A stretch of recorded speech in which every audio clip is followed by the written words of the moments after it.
Okay. Well, you mentioned energy, and I got to ask you about it. And again, we have just actually recorded a special video where you go deep on basically upcoming serious energy crisis that I hope I'm not speaking out of school, but you're calling it Enron 2.0. Mm-hmm. And I remember when Enron failed back in the day and took down a big chunk of the stock market along with it. And you're saying we're facing a very, very serious crisis coming up. We've recorded a separate video. It's not going to be available on YouTube or our social media channels, but people here can go watch it at londonreal.tv/Nomi. That's Nomi. It's a bit distressing, but the good news is that you also have a financial strategy based on all of your years on Wall Street, where actually people can not only protect themselves, but also profit from something that's about to happen, and it's coming up very soon. So I just say to everybody, click the link and go watch it. It's not available for very long. Without getting into maybe some of the things that we talked about there in detail, talk to me about energy. We're here in the UK,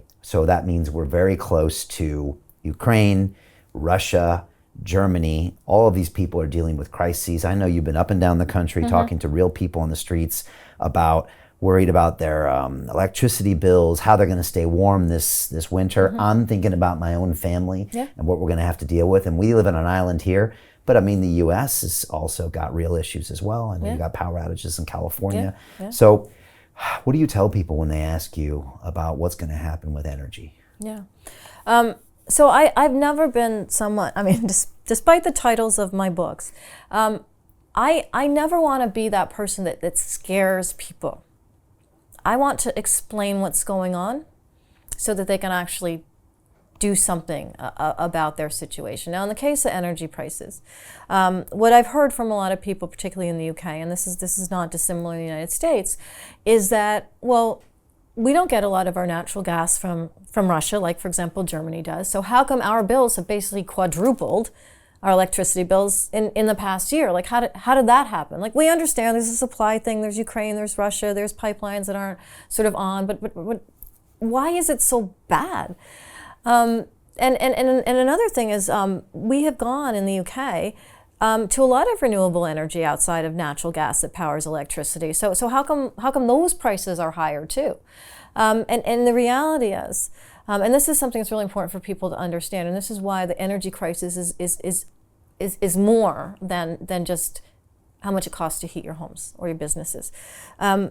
Because the world market, and this ties back to Wall Street, and this ties back to international central banks and traders, international private banks, institutions, traders, hedge funds, private equity funds, is that regardless of what happens in reality, the perception that the cost is higher means people trade in that industry, in the financial industry, those items higher than they should even be, based on supply and demand. And that creates this elevating effect. So the real person has to pay for the reality of that supply versus demand difference, and also for the sort of financial wizardry that's happening in addition that's making it worse. Right. And so when I look at strategies for that, it's not to say that it's a way to necessarily cut the cost of your electric bill if it's related to natural gas, and natural gas prices are rising, and even though you can't do anything about it, there's a world out there that's causing them to continue to rise for multiple reasons. But what I can say is that there are ways from at least an investment standpoint to sort of stay ahead of that, to basically hedge the sort of hemorrhaging cost in your budget in order to sort of invest in a way that helps. It doesn't mean, look, I mean, if I could tell every pub that's looking at potentially closing its doors, as so many are in the UK, because electricity prices, heating prices could skyrocket by so much this winter, to just do this little investment scheme and you'll be fine. If I could explain it in such a way that they had the ability to do it, I actually would, because that's what Wall Street does. They hedge the rising cost of things by trading into it or trading around it or finding a strategy that works. And so from my perspective, that's what I kind of want to share with people. And you mentioned I was up and down the country. I was in Birmingham, actually at a pub in the jewelry quarter, which I did not know, but it's one of the largest exporters of jewelry in between Europe and the UK, throughout the world. And they created the technology for a lot of jewelry back in the Industrial Revolution. Right, yeah. So I've been there a long time. And I'm in a pub, and I'm sort of one of the very old ones, old Victorian pub. And there were these two 18-year-olds who were sitting they were 18, they were able to drink, as they told us. But we were sitting drinking, and they were talking about energy prices, because one of them worked for a place down the road that literally was 2 days away from having to close because specifically of higher bills. And that is very real.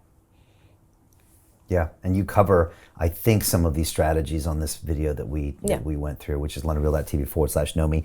There's a term I think you mentioned in your book, which is greedflation, which is this kind of term where maybe you just described it there, maybe it's slightly different, where you hear the price of something going up, but also it seems to get pushed even more by businesses, by Wall Street, to where, like you said, someone in America is like, wait a second, something's 4x higher. Like, even I know something that happening over there shouldn't be affecting this here. So maybe explain to people kind of what happens, because I think a lot of people in this country are feeling that too. Like, okay, we understand there's a crisis, but it feels overdone. So how does something like that get overdone? Right. So part of, especially in something like energy or food, part of any of the price has to do with supply and demand, right? So if there is a political or a war-like turmoil or a weather-related condition or something happens that basically, or a pandemic that jolts that relationship between supply and demand, it's going to distort a price anyway. It's going to create more demand for a good, anything,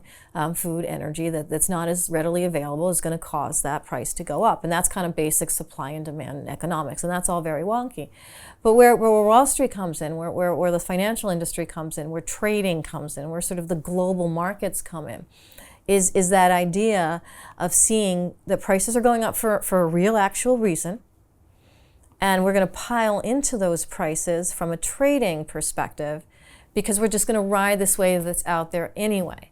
So if all of the news is talking about gas prices going up, then let's sort of move in and push those related companies, push the prices up by more, because we've got all this basically cheap money to be able to do that with, and we can sort of get out when we decide that profit's enough. And sometimes, like more recently, actual gas prices, fuel prices in the United States have come down a bit. Partly that's because people have been unwinding some of those positions. It's not necessarily like everything just changed and all of a sudden there's like 40% more fuel for gasoline available in the last 2 months. That's not it. It's just that money behind those real effects goes somewhere else, as well as whatever happens with the real effect. And that's where this greedflation comes in, because it's really the sort of jumping on the bandwagon of things that are already happening. There's already a squeeze, there's already a mismatch between what's being supplied or what's being transported and what people need.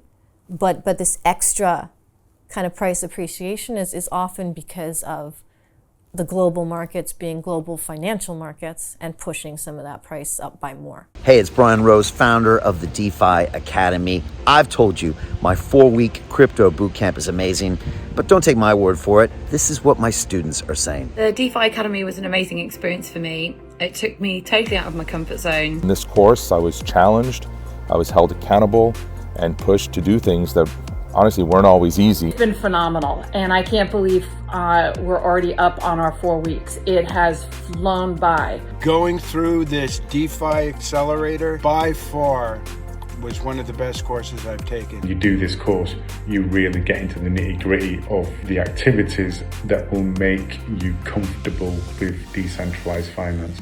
Thank you so much to Brian and everyone at London Real and the DeFi Academy for even putting together an amazing course like this. Anybody else that wants to do it, please sign up. It is well worth the money.